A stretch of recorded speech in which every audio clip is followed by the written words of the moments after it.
I'll make that motion. I'll second it. I have a motion and a second. All in favor say aye. Aye. Opposed? Motion carries. Now I'll open up for public comments. If there's anyone who would like to discuss anything that is not on the agenda tonight, now would be a perfect opportunity.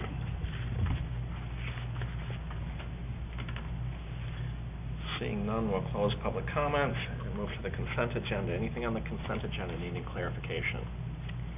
So we do have Mark with the Carver County Attorney's Office here. He does have a presentation. It is on the consent agenda, but I think it would be good, to have Mark kind of go through his PowerPoint and kind of go through that contract for 2019 for us. Okay, we'll remove C1. Remove C1 from the consent agenda. We'll move it down to 6A1, and then move the other two down appropriately. That'll give County Attorney Metz some opportunity to not have to spend the entire meeting if he so chooses. Any other clarification with the consent agenda? Now I'll look for a motion to approve the consent agenda with that one change. So moved. We have a motion. Do we have a second? Second. A motion and a second. All in favor say aye. Aye. Opposed? Motion carries. Perfect. That will take us right into 6A1, 2019 Carver County Attorney Prosecutor Contract. County Attorney Metz. Thank you. Good evening, Mr. Mayor and council members. My name is Mark Metz. I'm the Carver County Attorney, and it's a pleasure to present to you the prosecution contracts through our office. And I think it's been, maybe about 7 years since I've been before the council that asked me to come out and give a very short presentation that I'm happy to do and go through the PowerPoint. And as you know, our office prosecutes all felonies by statute for every city in Carver County, but 10 of 11 cities contract with our office to have us also prosecute petty misdemeanors, gross misdemeanors. Only Chanhassen contracts with a private law firm to prosecute those cases. And so I go through August, September, October, and present at some of the city council meetings that want me to come and just talk about who we serve and essentially how does the breakdown of the cost. So I don't know if you have the PowerPoint in front of you. Everybody Okay. has it. Sure, perfect. So our staff costs are a little under $203,000, and what I did about 3 years ago was do a really thorough audit in our office, really to evaluate what is the cost that we're allocating, and is it too much, is it too less? And so we did the best we could to go through all of our cases, make a determination how many attorneys we utilize for this prosecution contracts, how many administrative staff personnel we use, our law clerks, and those types of things. So that's how we come up with that $203,000, and it hadn't been done probably in 10 years or 15 years, so I thought it was a good time to do that audit, which we did. We obviously take in fine revenue for tickets and for other criminal actions that occur, and so that's the fine revenue in 2017, which is a little over $97,000. And then the contract cost allocation is a contribution really by Carver County and the Board of Commissioners that value having the county attorney's office prosecute these cases for the cities, so they want to help subsidize the cost to make it affordable for the various cities. So they contribute $18,000. So that comes to a surcharge of $87,534, which is then divided by the 10 cities based upon a 3-year average of how many cases we handle. And then we also have a 3.43% county personnel cost allowance. That's something that we had to do to keep up with the cost of living, and that can fluctuate, but essentially that was, in 2017, what the county's increases was 3.43%. So it could be less, it could be more next year, but then at least you can budget for that. Right. So the cases by location, pulled out mayor, and interestingly, in 2015, we handled 15 cases, 2016, 2 cases, 2017, 14 cases. I don't know why, 2 cases in 2016, what the reason is for that, but that's why we take that 3-year average, and that comes to 1.31% of all of the cases that we handle for the 10 of 11 cities.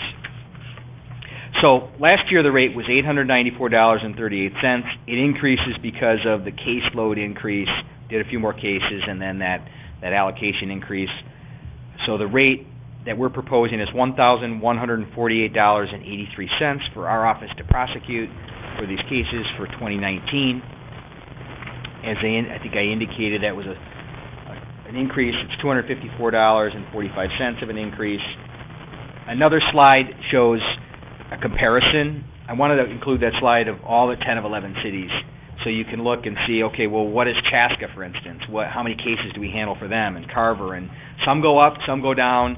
Obviously, Chaska, we almost do 50% of their cases, or 50% of the cases that's divided, so they have the highest amount that they pay. You take Hamburg, we did one case in 2017, so it's 0.17%.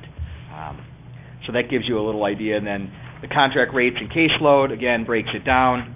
You can look for yourselves what those rates are. Chaska, their 2019 rate is $41,988. To the least amount, New Germany, $74.12, because we just don't do a lot of cases for them. I wanted to include a slide, citations issued by law enforcement, just to kind of give you an idea of, is it increasing? Is it decreasing? How many more cases are we handling? You take the sheriff's office. 2017, they did a little over 4,200 cases. 2016 was 4,900 cases. So, again, I don't know why that is. The differences of that, it's just patrolling, and maybe the council member voter he probably knows. I left. You left, yeah. I went down after I left. So, but it's kind of declined. The state patrol has gone up a little bit, and Chaska Police Department just gives a comparison. We did over 300 more cases in that year.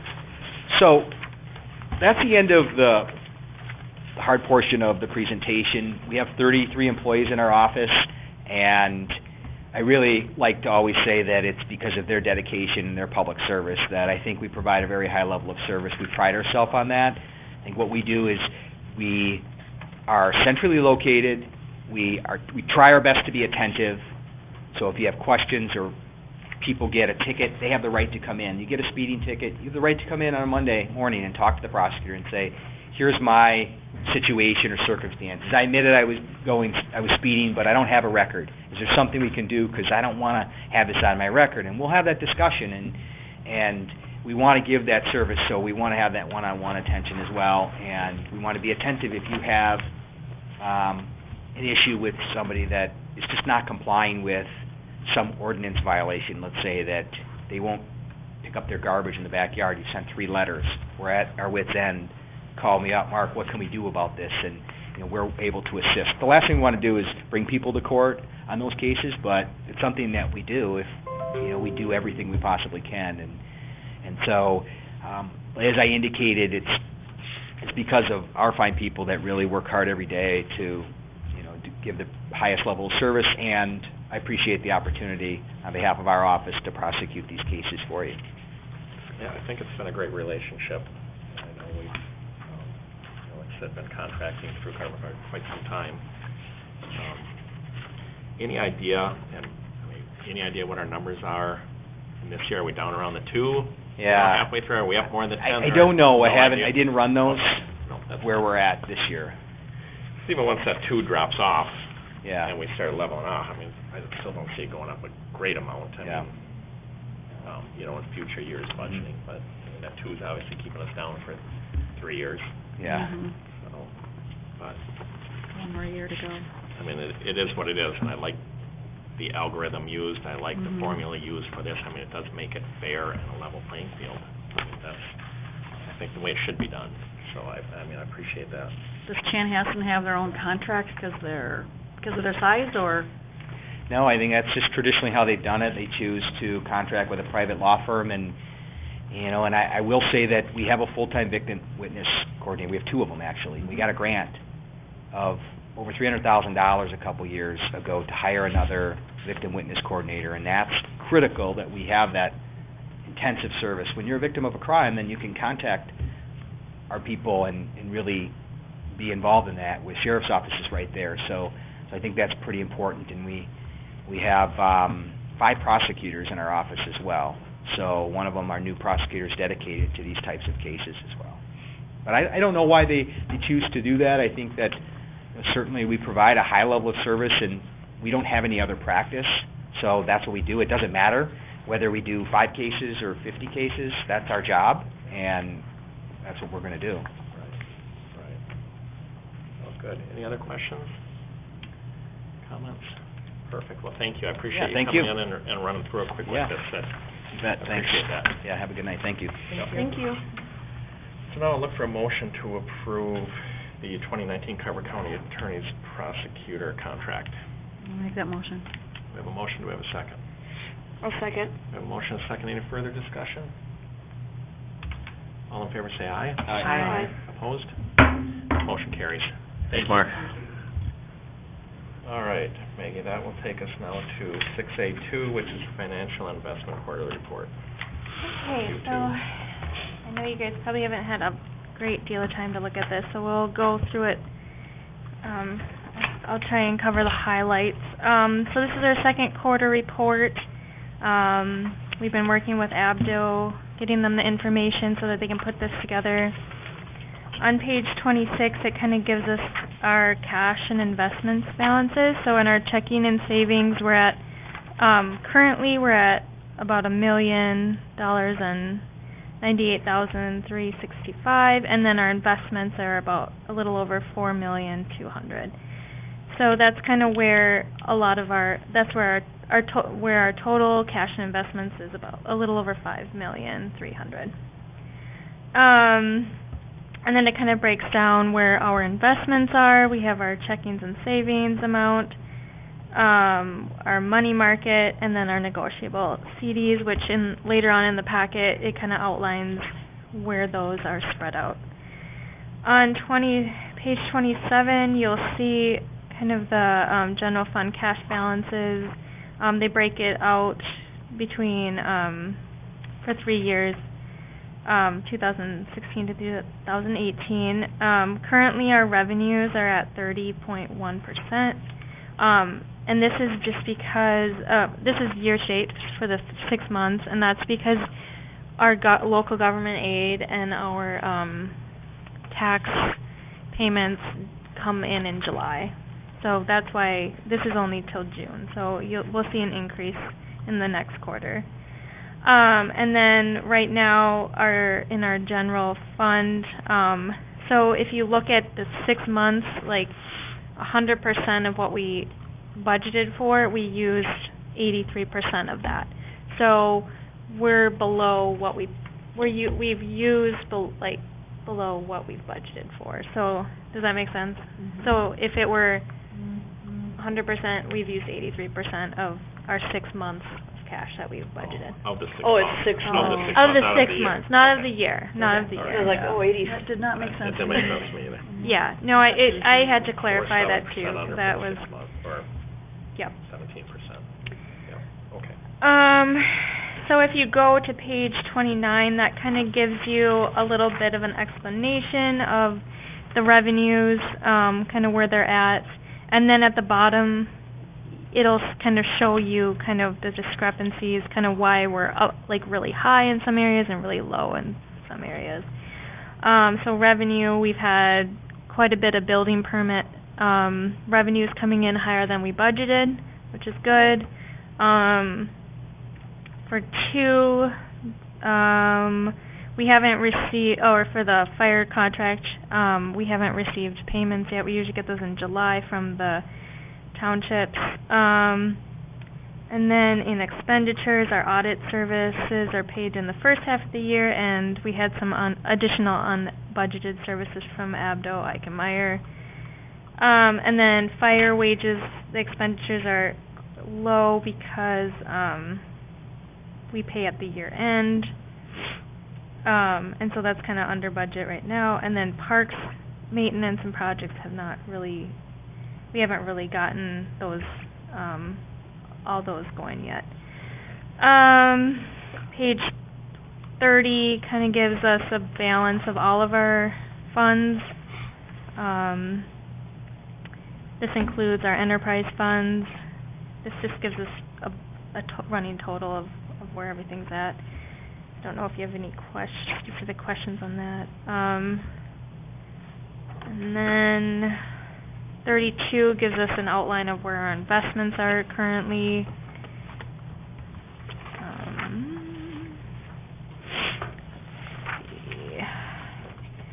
Okay, so there are some errors in our enterprise reporting on.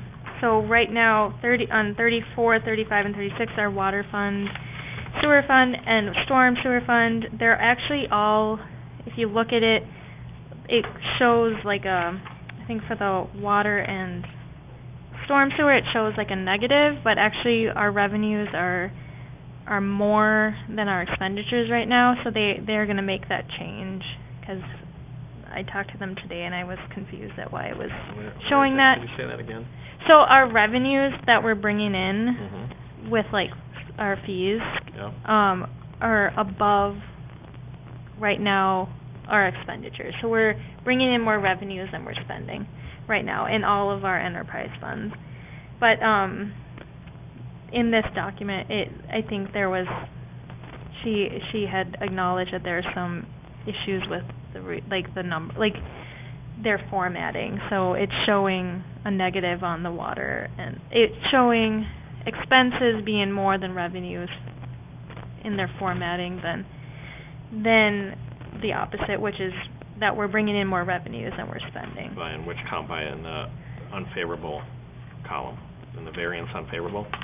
Yes. So right now it's showing that our expenses are higher than our revenues, but that's not accurate, and I confirmed that today with Abdo. And I did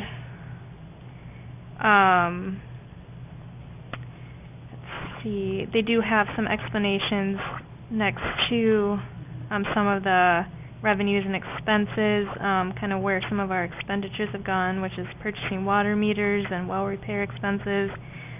And then I think usually our bond payment is in August, and so that's why that's not showing on there yet.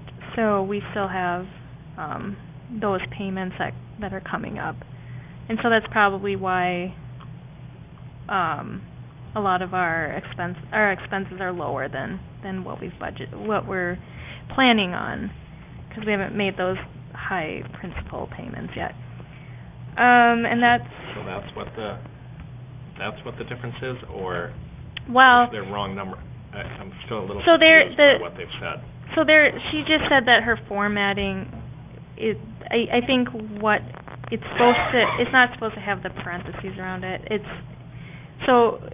supposed to show like a 157.4 in the positive. So it's supposed to show that we're 157.4% positive, like so that our revenue is that much higher than our expenditures.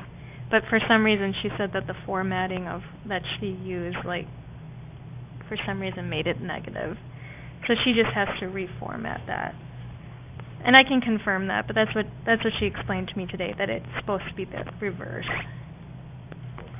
Yeah, if you can get clarification on that from her. Yeah, yep, I can do that. Yeah, she just said that was an error, so. And then if you look on the remaining pages, it just shows kind of where we're at in all of our funds, like each line item. So I don't know if you have any specific questions, so that's kind of our account descriptions for each line item. And that's 37 through, I believe, 54. And if you look at the last page, if you look at what we budgeted for general fund and our enterprise funds, we're at 44.98% for the year, for the first 6 months. And what page was that? That's on 54.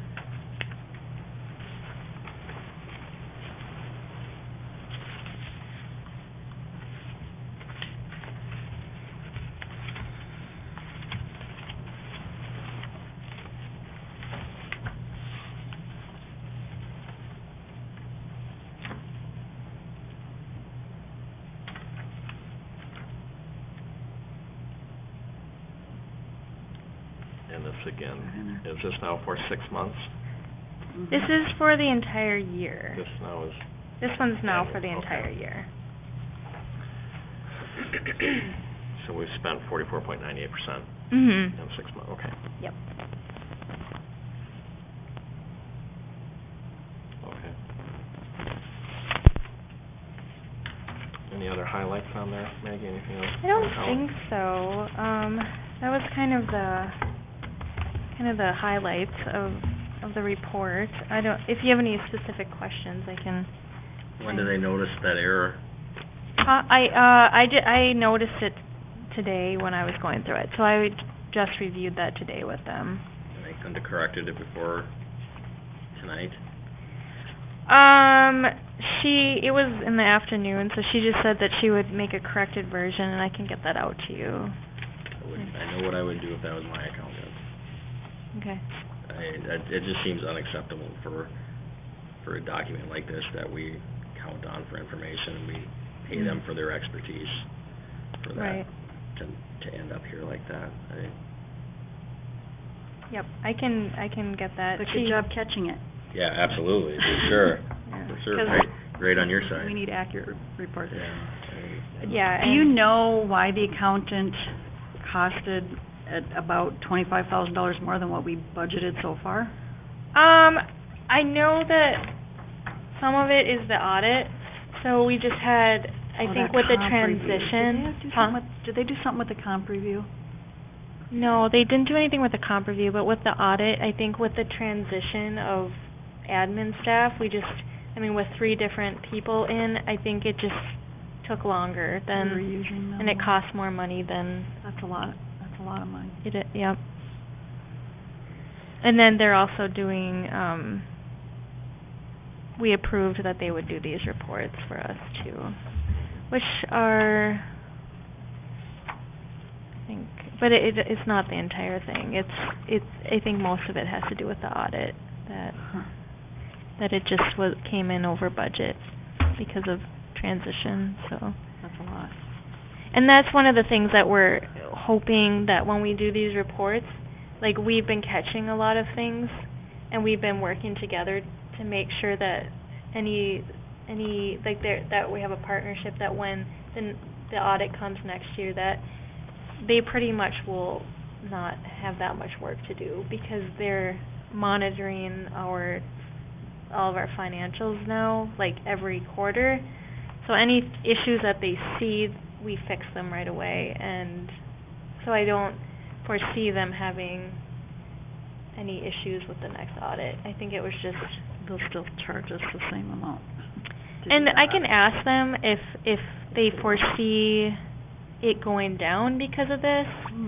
I can work Can with. we get a breakdown of what their billing has been, just so we can use it for budgeting next year? Yeah. Are we gonna have to budget 50,000, or? I mean, usually they give us a set amount, and I do remember something coming up, and we approved Yeah. it. but I think I can ask them if we're working with them now, if they foresee our audit going down, because we've kind of it's been a working document that we've been fixing ahead of time. And then I noticed one of their notes was in there, something about developer fees not being collected in 2018. Are there any that are due? No, so we were able to, that was kind of part of the transition too, so we had the developer fees that were kind of getting, like, we usually have our engineer and our city planner and attorney, like, when they review development stuff, the best practice is to collect an escrow and to pull from that escrow, but I think with the transition and the leaving of Luann, like, there wasn't follow-up with that, and so what happened is our contractors were still charging for the account, which is what they should be doing, but we weren't collecting from the developer. And so what we had to do at the end of the year is we had to then send all those invoices saying that they owed that much money. They know, I mean, in their contract it says they acknowledge that they will pay those fees. It's just that it got called out in the audit too, that we really need to stay on top of it, and we are now. It's just something that was missed last year. But we still haven't collected anything in No, we 2018? have. Yep, we collected all the fees for 2018. So we billed the developers, and we were able to zero that account out. No developer area fees have been collected to date in 2018. What page is that, Ty? 34 and 35. Yeah, so it said received the 42,798 escrow for Coldwater Crossing, the 30,000 for Hidden Creek, and the 32,500 in landscape escrows. So that was the amount, those were the amounts that we had to recoup to pay off our contract fees, the pass-through fees. So, So where were you reading that? on page 30, item 4. I think she's talking about right here, Oh. the developer area fees have been collected to date in 2018. Which page is that? That's on page 34. 34, 35. And those developer area fees have been collected to date in 2018, on both 30.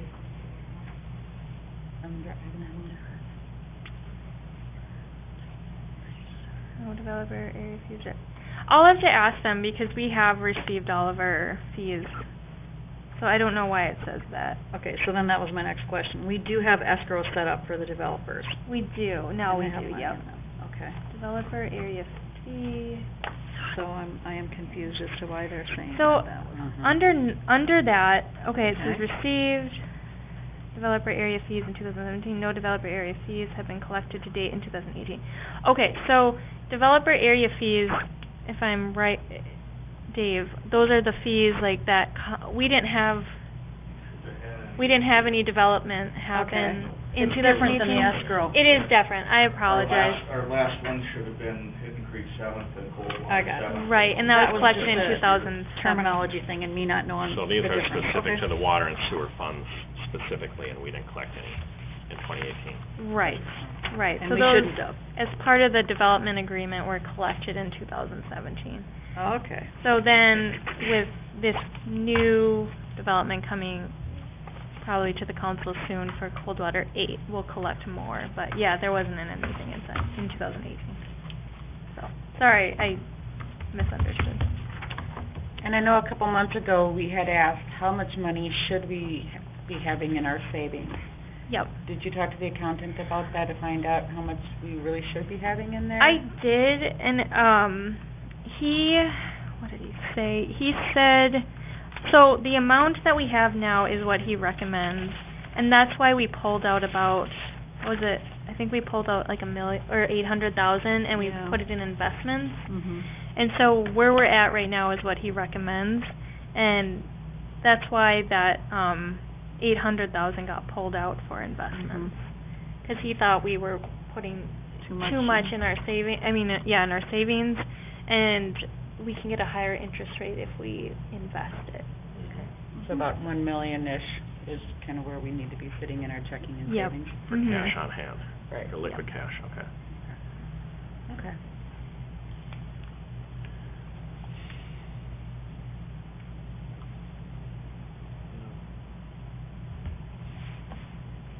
Could we have like a work session on like our investments and, Yeah. I you know, think like, that would be good. 'Cause- I'm just trying to understand, I mean, I know it's important to have investments and having that cash flow for operating of the city, Mhm. but what is its intent for? Like, Yeah. when I save money for my retirement, it's because I'm going to use it when I'm 65. Mhm. What is the city, I mean, the city isn't retiring, Right. you know, so like, what, does that make sense? Like, I'm not saying go and use all this money, but Yeah. I And it- know that you need to have a healthy operating budget Right. and things like that, but what is the main purpose of us doing these investments? Is it just to keep earning interest and then we use it for something? But I feel like we're not touching a lot of these big funds that we have for projects that we possibly could do. Right. I'm not saying we need to go spend Yeah. it, that's not what I'm saying. I'm just trying to have a better understanding of why do we have $5 million. Mhm. Yeah, and I did talk In investment. with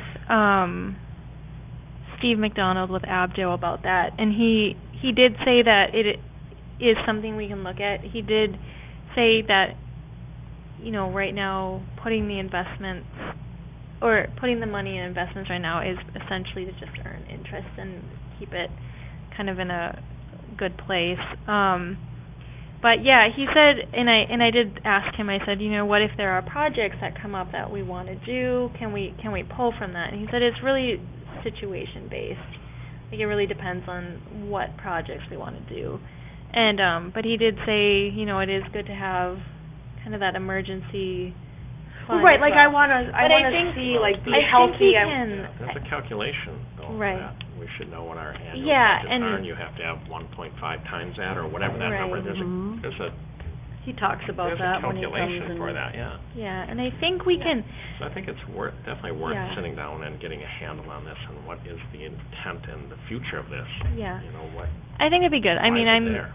That's all I wanna know. In case our LGA gets cut off, in case the Well, right. economy crashes again. So, yeah, that's why there's a formula that they have for that. I just Yeah, wanna and- understand it, 'cause I don't think we've ever, in the 4 years I've been on council, we've ever talked about that level of, what's that healthy amount Mhm. that we can still be a healthy city. I'm not saying going and spending it, but what is that healthy? Like, we did the savings and open cash, we said it's $1 million. So that's why we invested the difference, so that's a healthy thing to do. But what if, projects don't get done, they get put in this fund, and then that gets reallocated and it goes in here, and then it's like, well, then we want to build something different. Well, Right. No, and I agree. I think it would be good for Steve to come and explain that. I'm actually going to sit down with him in a week or so and go over that as well. So I think it would be good to have a workshop and just have him answer those questions and give you guys an idea. So we can definitely do that. perfect, thank you. all right, any other questions on Q2 report?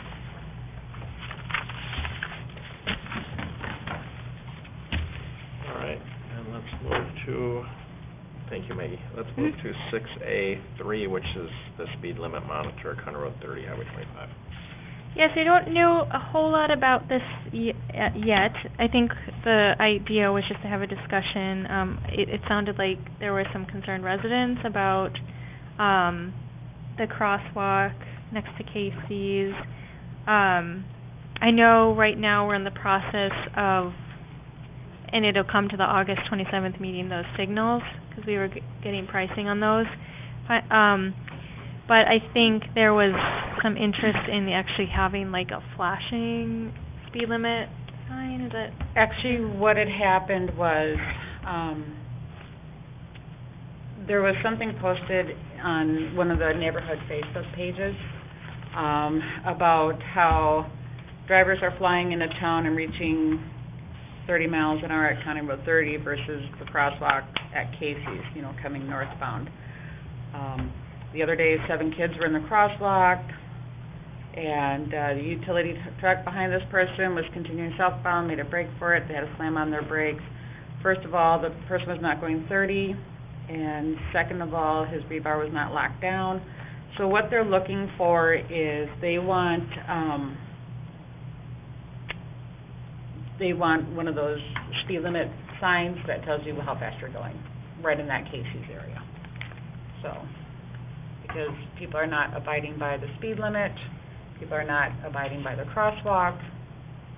When we had that before, does someone remember, Kyle was not here, but the public works person had to lock it up every night. That was the first year. Well, we're talking two different things. That's the speed truck versus getting the ones, you're talking ones that go right on the post, correct? Like Waconia has. If I read the post correctly, they just wanted to have a speed truck That's so my that people impression. could be aware of how fast they are coming into town. And there were supposed to be quite a few people here, but obviously not. So, but that's my impression too, is they wanted the speed truck. Because they said, I'd be more apt to They wanna buying one of monitor. those signs, and then I think Watertown moves it in different places, and just to remind people of the speed. I know Waconia's new one right by the lake, 'cause everybody speeds coming down the hill. mhm. Just to be like, oh, and they work for me. I do slow down where I'm like, yeah, you're right, I do. They work for me too. Yeah, when I'm, Me? I don't know, is everybody still speeding around the lake there? I don't know. I mean, I just. I'm more aware of it. You're more aware of it, I just don't think it changes behavior, that's the problem. Well, I go from like 36 to 32, so, yeah, it does slow me down a little bit. Mhm. I think people still haven't noticed that we changed the speed limit sign. Right. And it's very easy to accelerate out of town past the lumberyard. And I think that's the problem. I catch myself where I'm like, oh, I gotta go 30. But it's not only going southbound, it's coming northbound. People are still flying into town going 55 miles an hour. Yeah. So, and they really don't hit 30 until they get to County Road 30, and everyone starts to kind of slow down, so. I'd be willing to, I mean, if it's just a speed truck, I don't know why we can get that easy enough.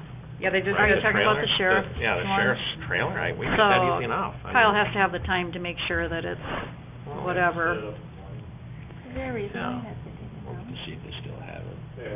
Yeah, but if we're talking the little ones on the They side, do. well, let's get some price on those, see how much they are. I mean, see it in maybe they're worthwhile having. You know, and you just get one or two and you just, I think they just attach to the sign and you can move it. Mhm. And they're solar powered, aren't they? I know it looks like the one in Waconia is solar powered. Speed signs are, Yeah. the trailer. Yeah. And we had the trailer right out here, was that last year or the year before? That was a couple of years ago. Been quite And a you few had to years. lock that up every night? Yeah, Okay. Yeah, 'cause we just brought it up. kind of low it down. So that's just my thing, until you get help, but you probably don't get them right away either. If you call the sheriff's office and ask for it, I'm sure they aren't gonna haul it out the next day, so. Yeah. We Now, can I look do into see him both. sitting out there. I see him Very. sitting out there, facing north. That lumberyard, I think more of the issue goes when he's off duty. Sure. And I kind of Yeah. see it. Or when he's not there, he's somewhere else. Out there in the afternoon, like right now. Well, and that's too, his tickets should be reflecting it. There's an issue What there, it tickets? should be, I mean, some of the conversation we should be having with him, he should be at somebody so we can have those discussions. But sometimes they're there at like 5 o'clock in the morning, and that's not the issue. They need to be there in the afternoon. And especially after work, a lot of traffic coming through, a lot of kids going back and forth, not just kids, but a lot of people going back and forth to Casey's from the different. See them a lot in the afternoon, in the early afternoon. Probably not contracting for policing at that time, though. Sure. Mm-hmm. Exactly.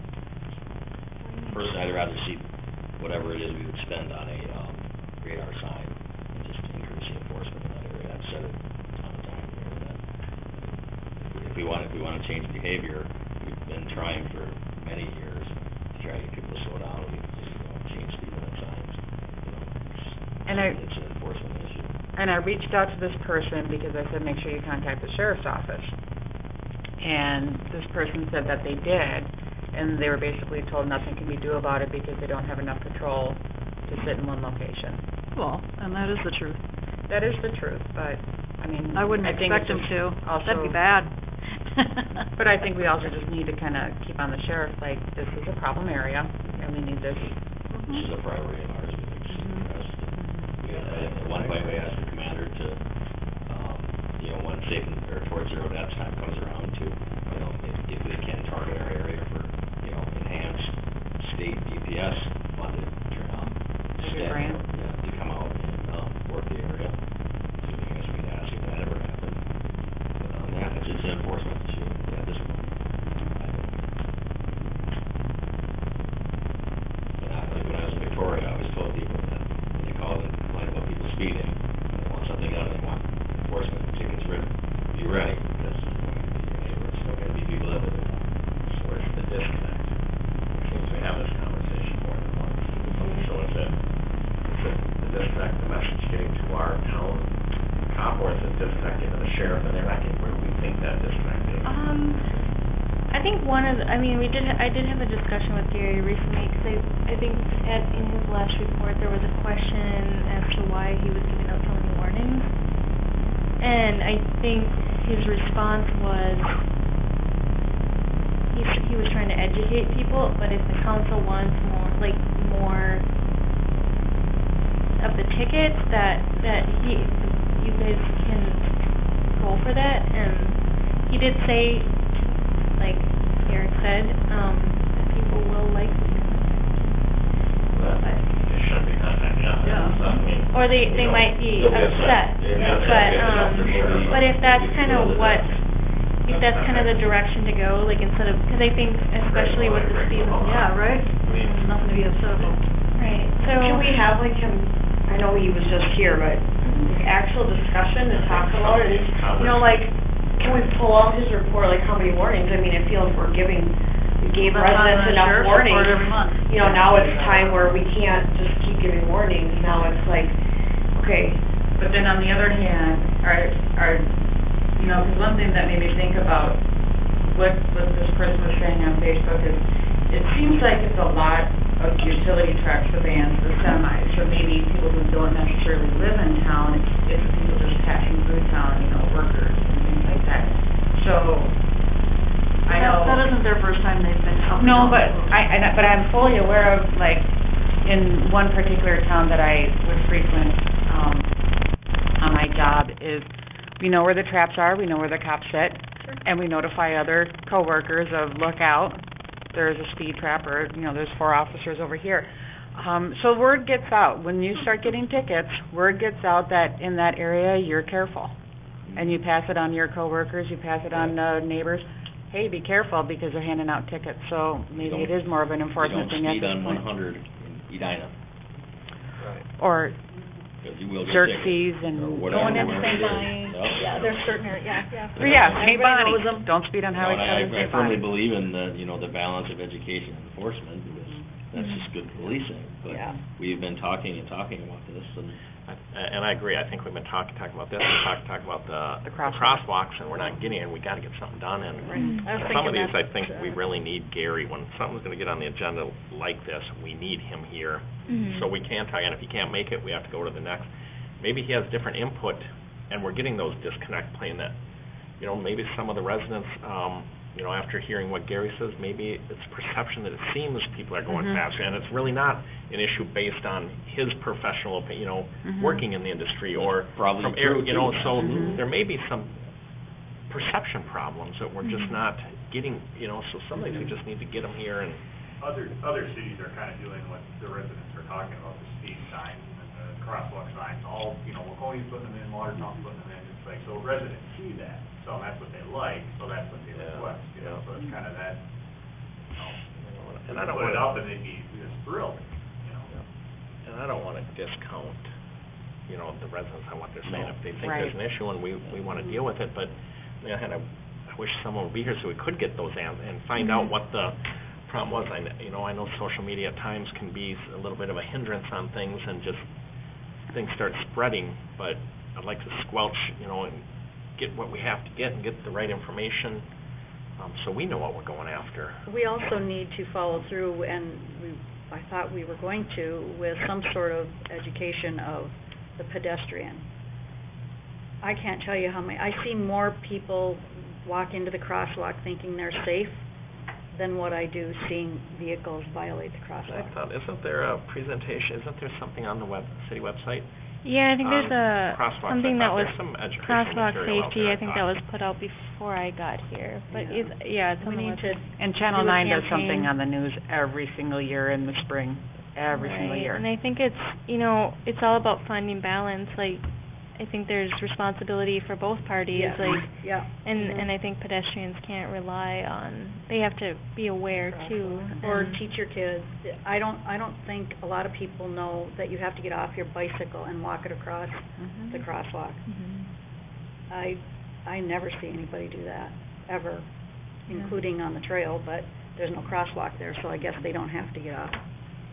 But just little things like that keep you safer, Mhm. and we're kind of falling short there too.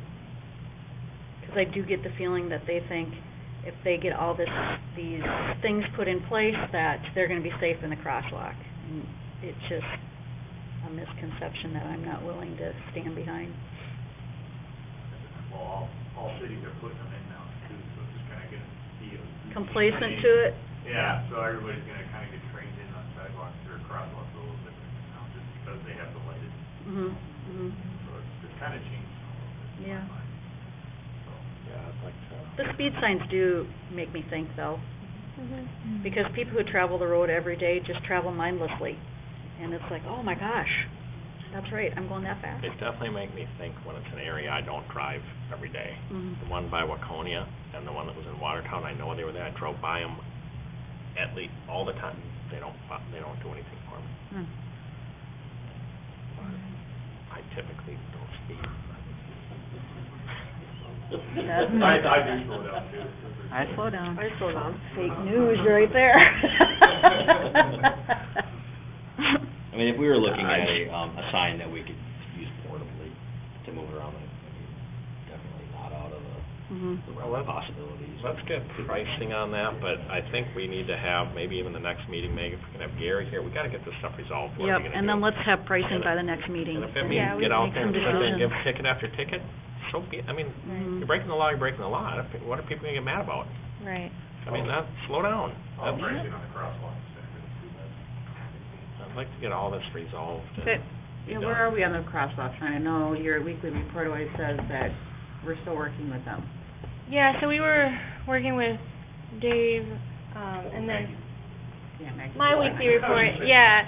So, I don't know if you guys can talk about, like, why it's been taking, why we've been kind of going through a process. Yeah, so you approved those, we took a look at that, and there's a couple different options for the styles there. So we put some information together, got it to Kyle so he can go out and get some quotes for you. The two locations we were looking at were down by Casey's and then 4th Street. At this point, the only one we'd recommend doing anything would be the Casey's. 4th Street has some issues with visibility. There's a street light right there that causes some issues of where to even put the sign, because we don't have any right-of-way, it's all concrete. There probably should be some configuration changes there just to make that safer if we're gonna do something. So our thought and recommendation at 4th Street would be is that we work with MnDOT when they come through, do all their pedestrian stuff, that probably a couple of things. One is determine is that the appropriate location for a crosswalk if we're going to have a second one, or add them, whatever we're going to do. And then there probably needs to be some changes there, either kind of with a bump out or something to make that crossing better. So right now Kyle is getting some quotes for two different styles for Hidden Creek Boulevard. The one is just kind of the LED flashing one. They're both push button. The other one's a little bit more visible, kind of flashes kind of rapidly at you.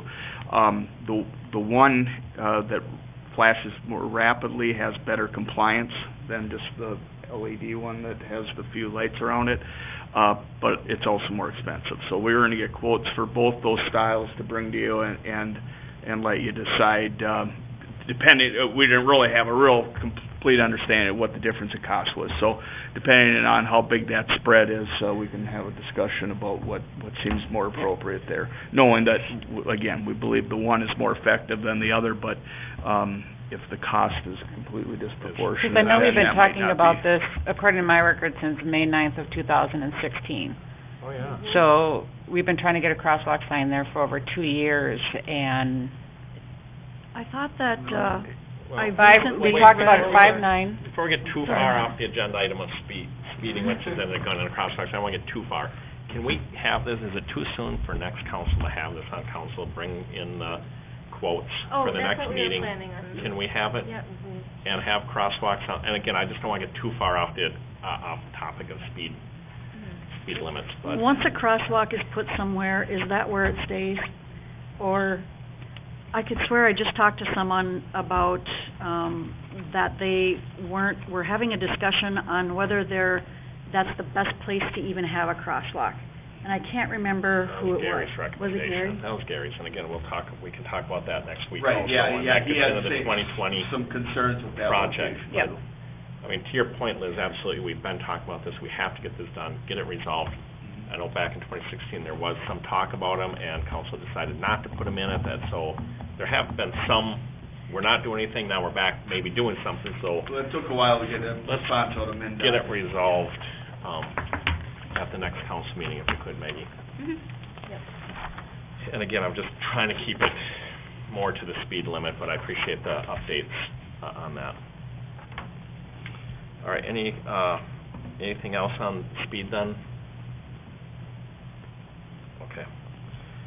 City council reports. Eric, anything to Tice? I don't think I do. No.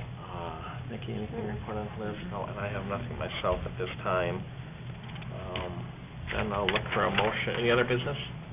Okay. Primaries tomorrow? Primaries tomorrow, 7 a.m. till 8? 7 till 8 tomorrow? Perfect. I'll look for a motion to adjourn. I'll make that motion. Second.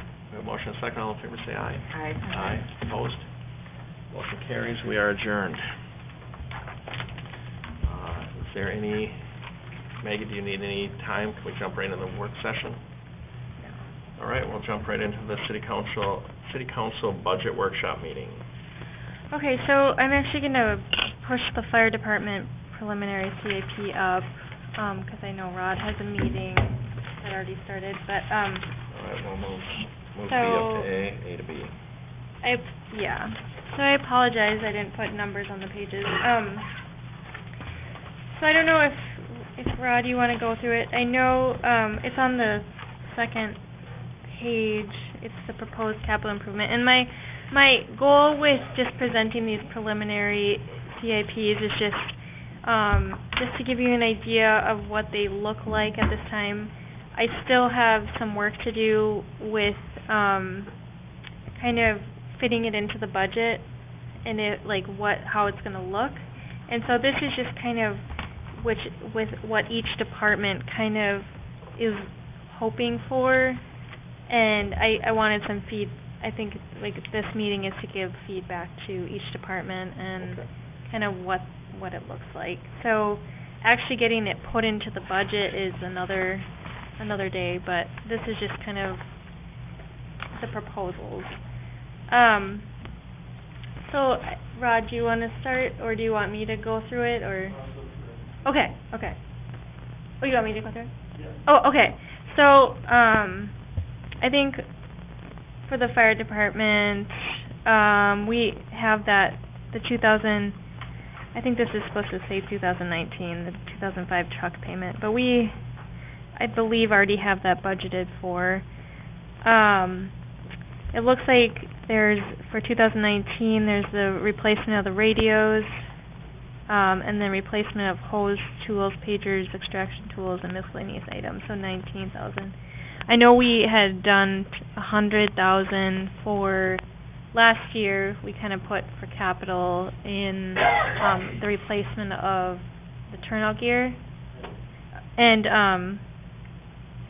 then there's some other items that they want to start budgeting a long term for, which puts the total at $354 about that for 2019. What I want to do is I talked to Abdo today, is I think it'd be good for us to sit down and kind of put together the long-term plan, like how we can finance, just to make sure we're financing everything the way we should be, and having instead of having that $100,000 where the leftovers kind of get put into the truck fund, actually have a line item each year for capital projects that says, okay, this is the equipment that we're looking at replacing in the near future. How much do we need to budget for in that year so that we can purchase those items in the future? Because I don't think we're doing that right now. Right now we're just kind of like we've done general and it's so hard to budget something exactly that you don't know what can break down. Yeah, no, and I think it's good to have those maintenance, those those funds for kind of those unexpected things. But I think just for right now, we're working on our water CIP and our sewer CIP, and we're kind of doing those items we're projecting for those items that we, for maintenance purposes, but then also replacement things. And so I think we need a line item that says, okay, these are the near future things that we need to replace. Like, we need to have like a yearly schedule, what all those are gonna cost and how we can break it year to year so we can start saving up. Because I don't think we're saving right now, we're just at all. So we need to sit down. So you're saying for the end of the year stuff where it goes, is that what you're saying? Right, so anything, like right now, we're just kind of, So- we're kind of budgeting like a. Just saying, Well, let's look at, so like the turnout gear. Mhm. In the last 10 years, we need 128,000 to replace them all. We're gonna start saving 12,300 every year. Are you talking about where's that 12,300 going every year, so we know it went for turnout gear? Or are you Well, talking for the, yeah, so what I am proposing to do with this, CIP is working with Abjo to come up with a schedule, like, okay, so what are these, when do we wanna replace these, and how can we budget for them? Like, so that we're actually not paying for them the same year. Like, we're not like, oh, we need a new truck, let's budget. so we've tried doing that, and council was in disagreement as to whether we should do that or not, I think Okay. is what. Okay, so you're, because I think, I mean, I feel like it's smart to actually break it up, like say, okay, we need to put aside money each year to start saving up for these items instead of, okay, we need a new truck next year, let's pay for it all up front. Or all at this time, so we'll have this big chunk that's owed that year. Mhm. Whereas if we start saying, okay, we need to start, these are our items that we're looking at in the near future, how much does it cost total, and start putting the appropriate amount away each year, so we're Yeah. actually building that fund. I think that's the better way to do it. Yeah, I agree. It's just that we could never agree on, to do that. Okay. Because I think that's what you've attempted to do for every year, yeah. Mhm. Yeah. It should be, but because then it comes down to, are the residents now paying for it, or should the people who come in pay for it who are gonna benefit from it? Yeah, Right. If I save for a truck for 30 years and then I get nothing out of it, I've been paying for, but you can look at it, I've had other equipment that I've not paid for, you know, so it's But how, there's- it's if every you- side you wanna look at it, how Right. do you wanna look at it? Right, If you right, bond for it and. If you bond for it, then it's like, you know, it's kind of a similar thing where, No, it absolutely is, Yeah. eventually. right. It eventually gets the same, Mhm. because, the, cost of the item yeah, exceeds that much. right, yeah. the problem with that is that everybody has these nice CIPs, and they have these beautiful wish lists, Mhm. and we're collecting, you know, funds for that. Stuff that may never even, maybe they shouldn't be on the CIP then, maybe, I don't know, Yeah, and certain things, you know. Well, that's where some of the problem comes from. I mean, Mhm. all of our other CIPs, I think we can do what you're talking about, Maggie, but Mm. because of the value, when there's 1, 2, 3, 4, 6 trucks in there, and now we're gonna try to budget and get a CIP, and for 6 different ones, all of a sudden the fire department budget comes to $2 million we need every year to start or that's an exaggeration, Mhm. 500,000, whatever, then Mhm. we just will tax people out. We couldn't do that at the time for many years. Remember when the housing market crashed? Right. There was a reason Mhm. we didn't do some of this. This budget would be, if we truly did it that way, where we need, you know, Mhm. 650,000, we need 59,000 a year, 13,000 a year, 64,000, 1,500. It's huge amount that we just Mhm. can't tax people. We can't do it. Now, are we starting to get there and we can maybe start? Absolutely. I think we're trending in the right direction, but Right. No, and for that, me, I that's, think that's why we haven't done it. right. I guess I don't really mind doing what you're saying, 'cause I like that idea. I think that's the way people run their businesses. I think that's the way they run their personal investments, or things that they're gonna do at home. But then we need to start looking at the CIPs and getting them down to the bare, do we really need this? Right. No, and that's why I think The other it's- thing I'm looking at is there's no accounting for, let's say, a tanker. Mhm. What are we gonna get back from that tanker?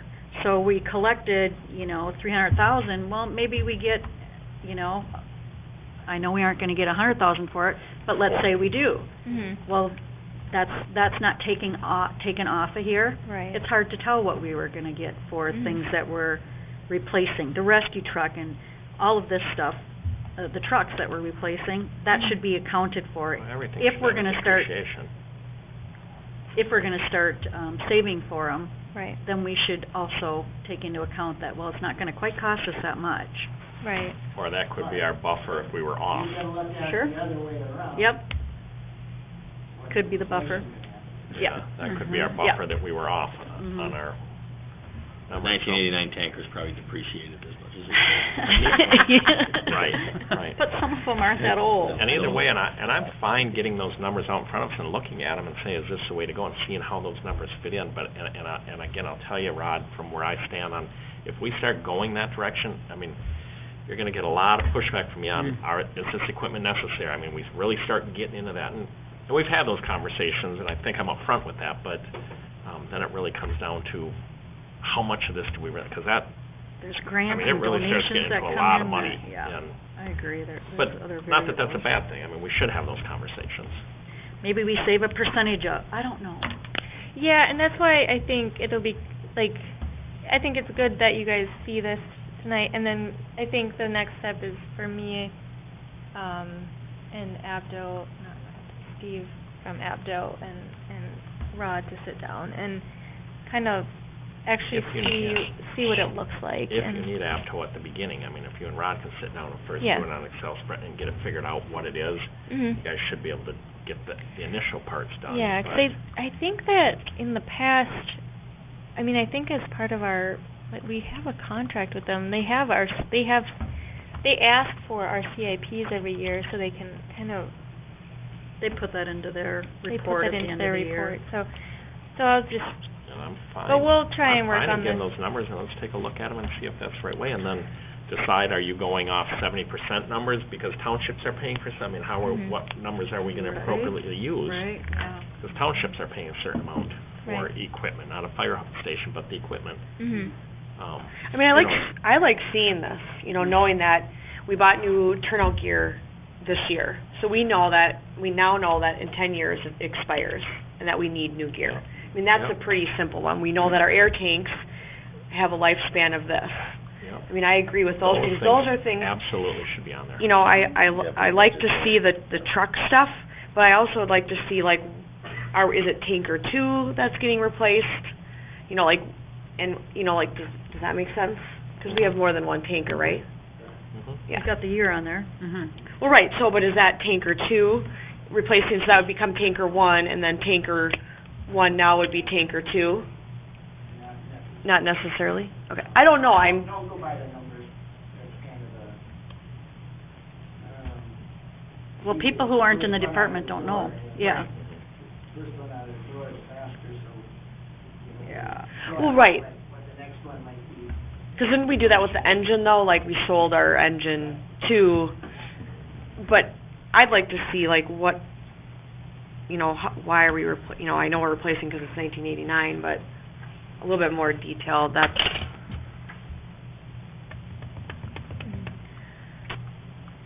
Well, I mean, it comes back to Liz's comments, really, we need to understand what this is for. I mean, we have to understand. Yeah, like the why we're $9,000 for purchasing, what's radios. needed, and give me a reason How to say many? yes, or convince me, I mean, there's gotta Mhm. be a reason for some of this. Are there grants available for any of this? Like I know you're not guaranteed, Mhm. Or like that. turnout gear, those radios. Or there's always, yeah, grants are, the trouble is we've got so, can't apply for the grant until they are. Oh, sure, yeah, yeah. I realize you don't know ahead of time. I'm thinking we've gotten grants or something. Done, you know, so they give people that more of a chance at, you know, yeah, there's 50 people, you know, Mhm. we've been trying to get a grant, and, you know, and we're just trying to make it easier for a couple people that really are desperate for it. Sure, okay. So, you know, otherwise, before it was, you could apply for it anytime. What is the status on the radios? 'Cause I forget what we've replaced and what we haven't. I thought they were all replaced because we thought they were all bad. They are, we haven't, Oh. it's, we replaced handheld, we put a new one in,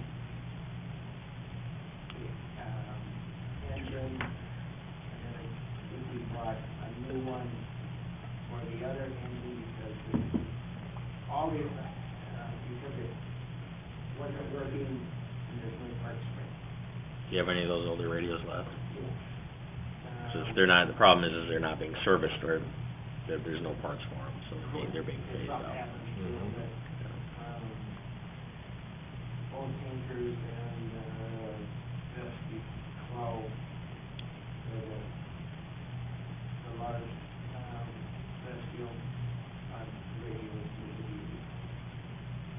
And then the handheld radios, got probably a half a dozen of them, that's also a good situation.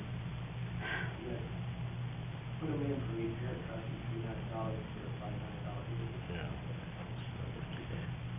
And I agree, Nikki, with some of those, I wanna see that, the turnout gear, the radios, the hoses.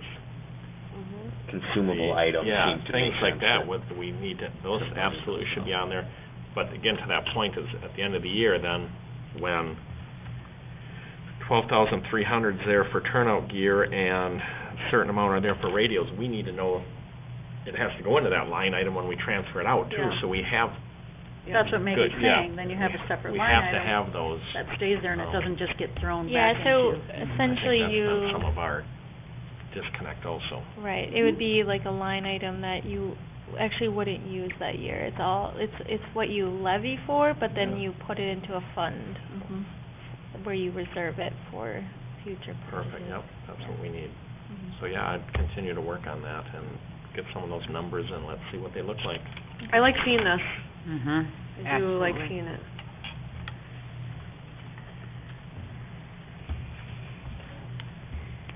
Yeah, Perfect. so we'll continue to work on the fire department one Okay. together. Anything else on fire department? Anything more on that, Rod? Anything to add? Okay. Anything else? Anyone else, any comments? All right, yep, continue to work on that one, then let's go to Public Works.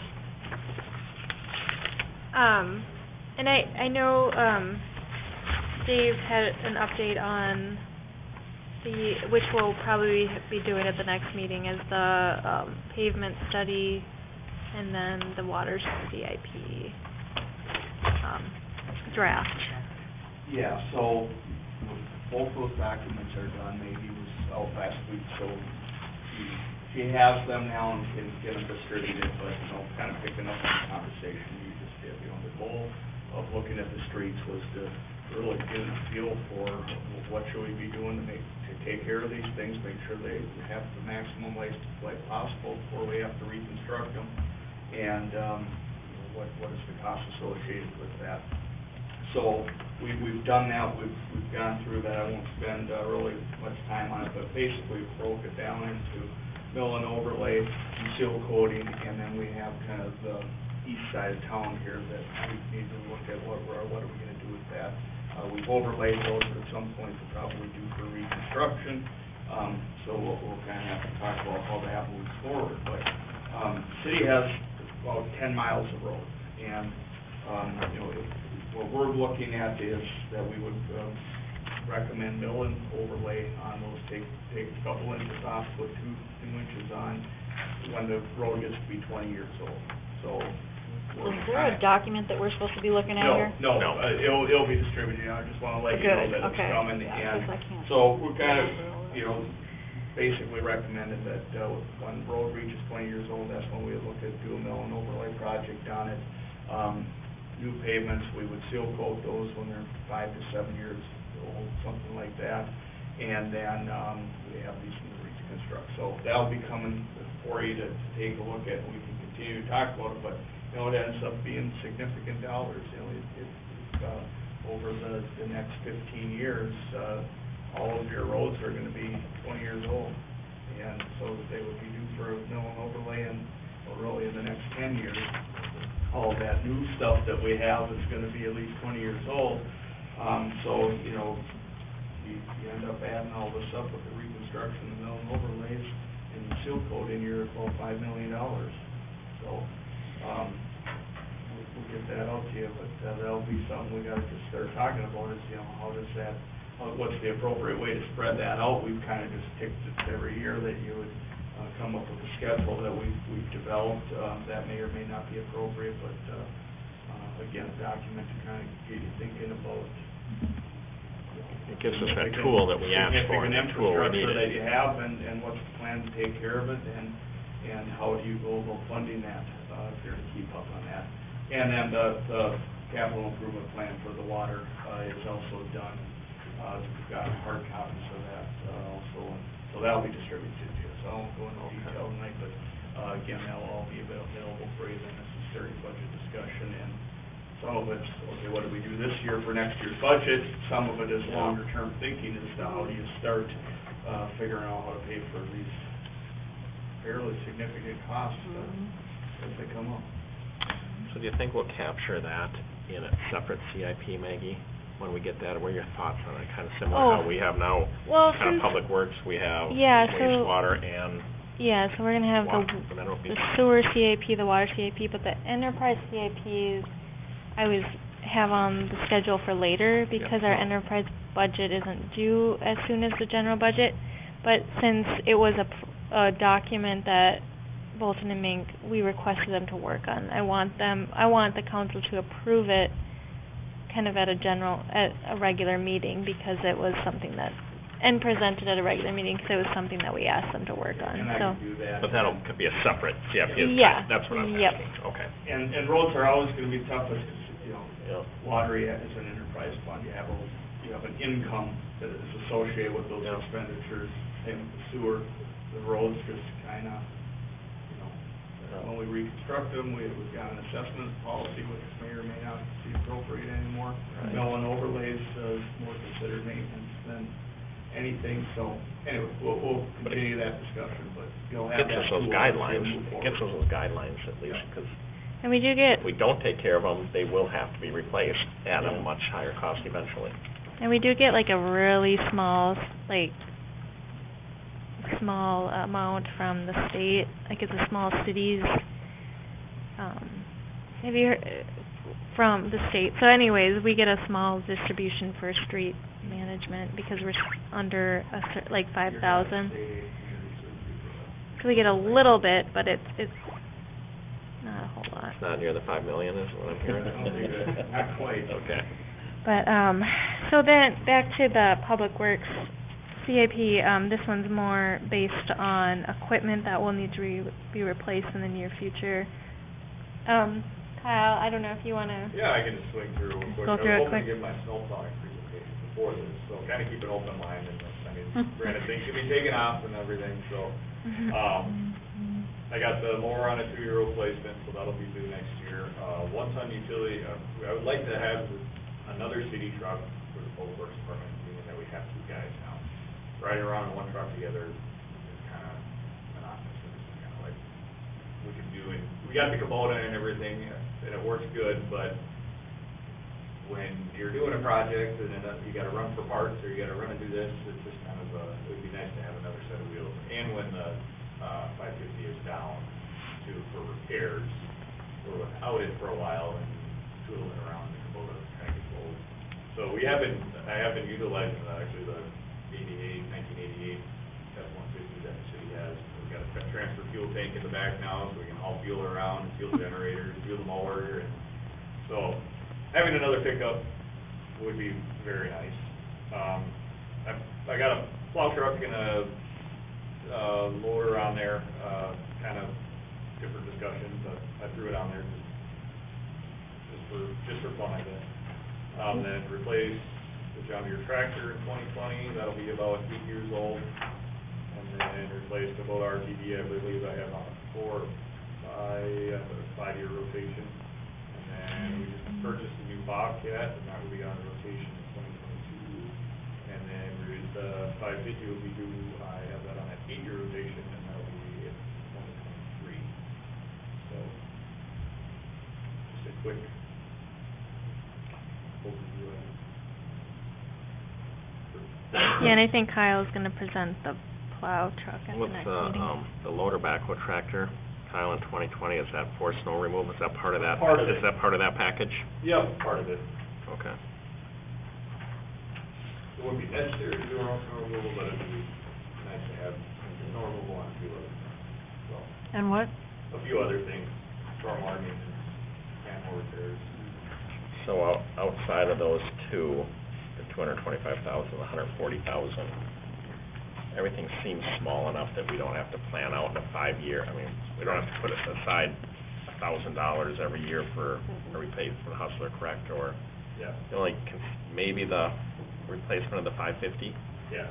at 75,000 we might want to consider. But what is that now? How many years replacement plan is that on? You said 8.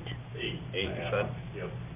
And if we actually got another truck, 10,000. it could be pushed off to 10, I would say. We have it on a shorter rotation because the market. 10,000 a year, we might want to do that. We might want to do 10,000 a year on that one Yeah, to make sure it's there. right.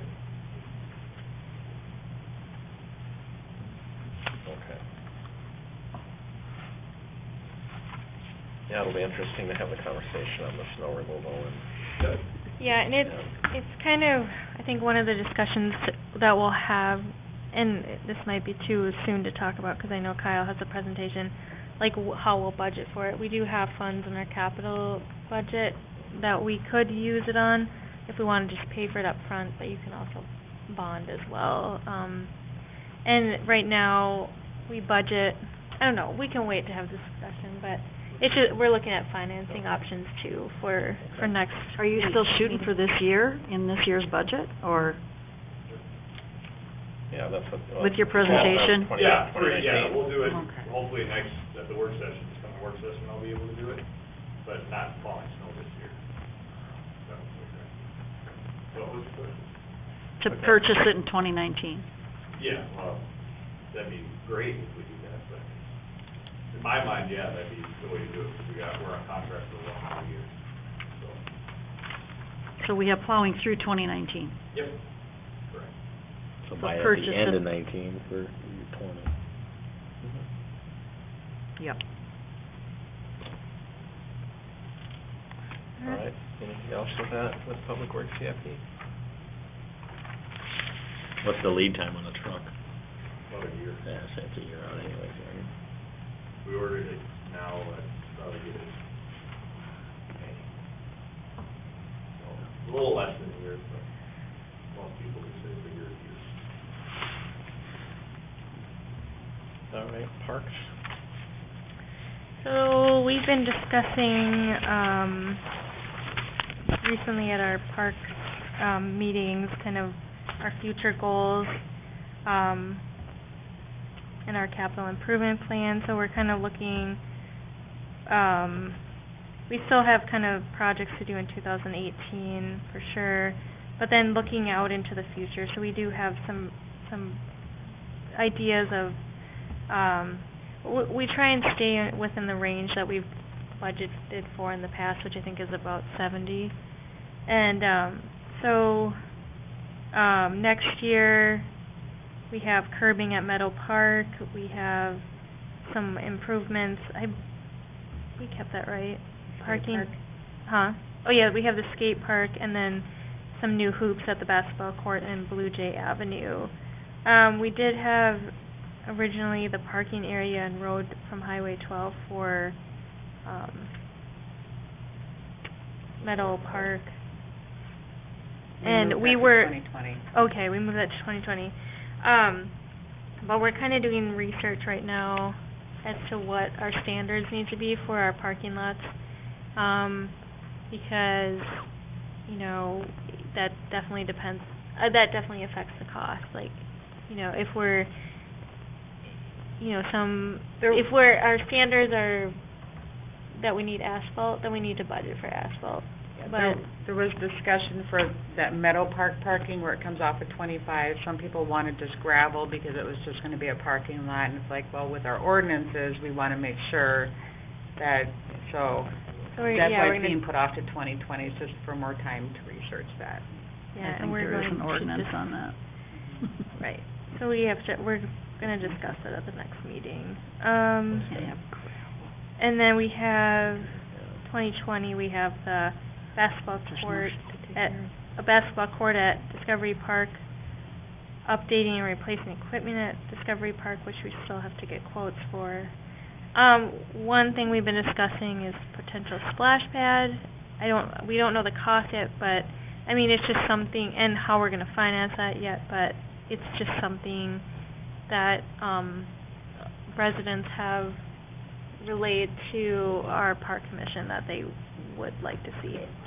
And then possibly, you know, where is that park shelter that we've been discussing all this time? Like, where is that gonna fit into things? So, on the West Ridge, we're also talking about West Ridge parking as well in 2019. So that one got pushed from 2018 to 2019. The parking did? Huh? The parking did? The Just West the Ridge parking. parking part. Mhm. And then the other parking got moved to 2020. Where are we supposed to get those playground equipment in?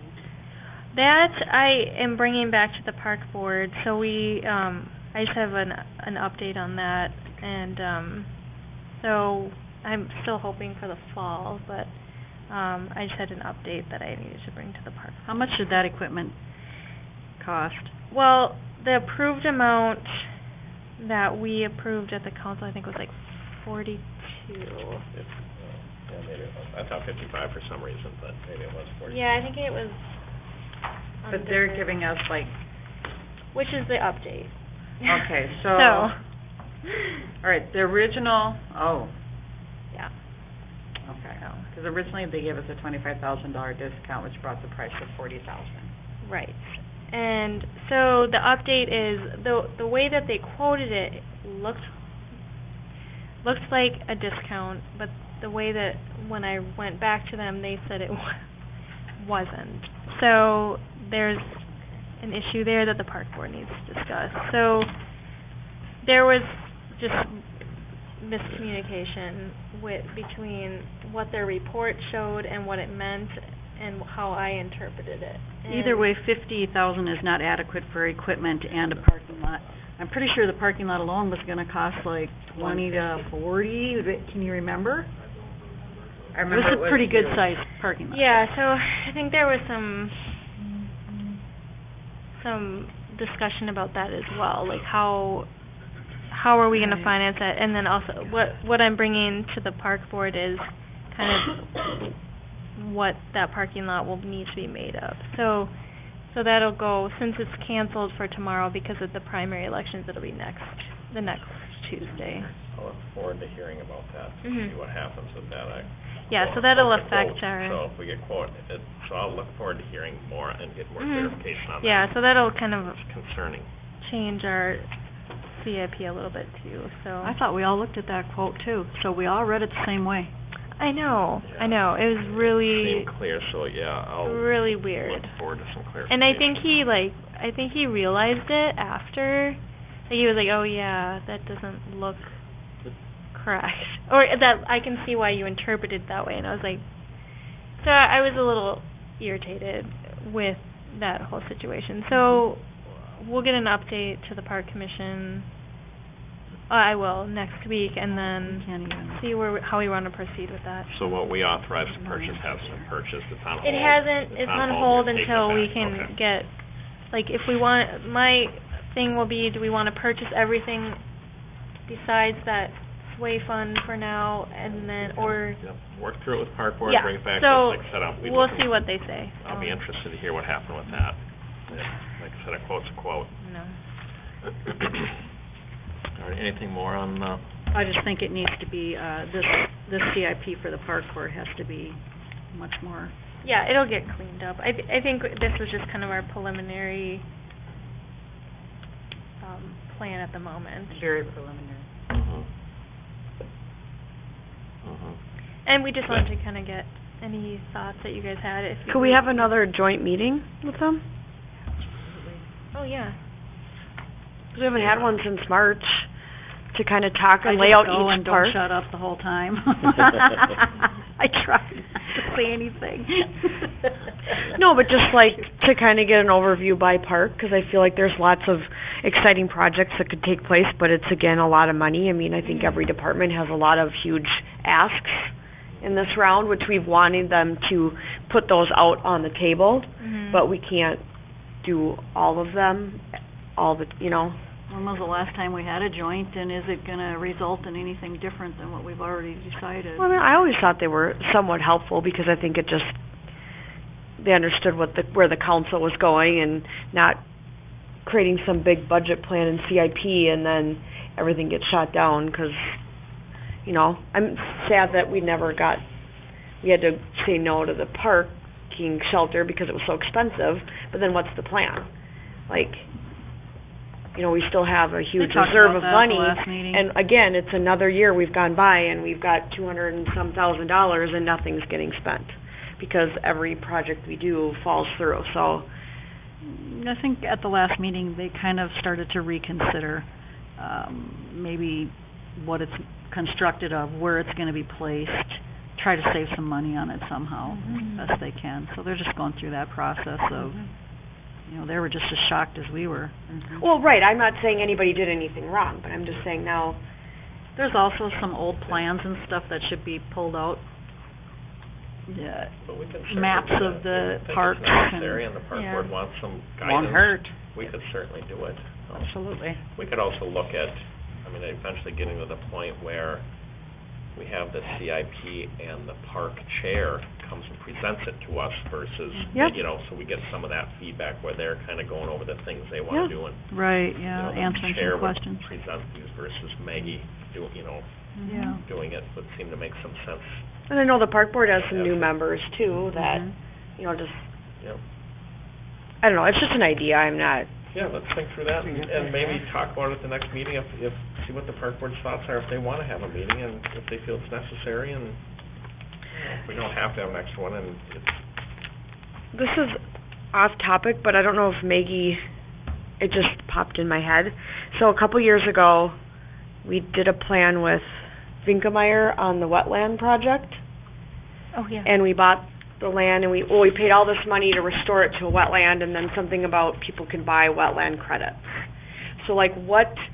So how long do we have to wait till we can sell, because I know Carver County wanted to buy them from us for a discount, and we said no, because we think we can get a better value. I know it's not on the agenda, but Martini's gonna know that, though. It's like Okay, is it 5 you, like, years? it's 5 years? I wasn't sure, I just wanna make sure that, And the good news is, the credits are selling for more than we had originally estimated, so, the whole idea there was, so we could recoup the money we used to spend. Yeah, the whole idea was, we got a important infrastructure project done and had a way to hopefully at least pay Recoup some ourselves of the money. back. I just didn't want it to get lost in all the transition that we had. What year are we 'Cause it- in? Just 2, 3? we're at least 3 now. Yeah. Probably two. 2? 2, okay. Yeah, and they continue to work and monitor that site, so. Okay, so it's on, I just wanted to make sure you were aware of. Yeah, I didn't know when you can start selling the credits.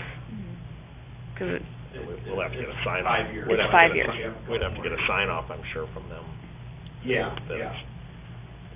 So we can use those credits now too for the wastewater plant, and the regulations and everything that we got for. So if we have like a higher level, we can use the wetland kind of offset.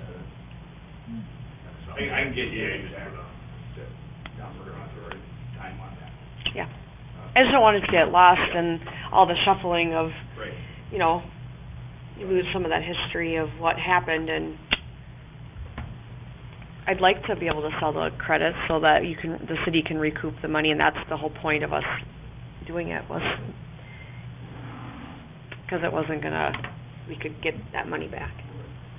All right. And that was it, sorry. Anything else on the CIP, son? Then we are adjourned.